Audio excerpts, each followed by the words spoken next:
पाई हनुमान को प्रभु शिवंकर अवतार भावे पूजा करा जाए।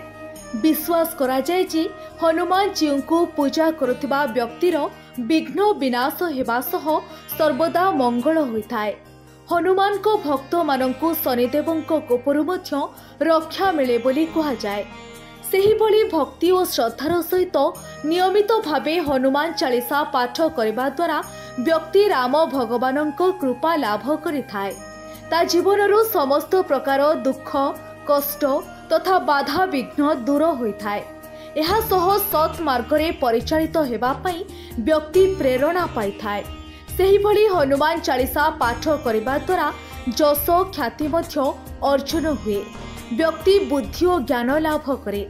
मनरु शत्रु तथा सर्प भय दूर हुए। उत्तम स्वास्थ्य लाभ होइथाए। समस्त प्रकार नकारात्मक शक्तिर प्रभावरु रक्षा मिलिथाए। सेही भली मनरु भूत भय दूर होइथाए। तेबे नियमित एही चालीसा पाठ करि न पारिले सप्ताह को थरे मंगलवार किंबा शनिवार दिन एहाकू पाठ करबा दरकार।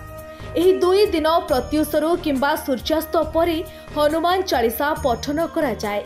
एहाकू 11 थर पढ़िबार विधि रहिछि।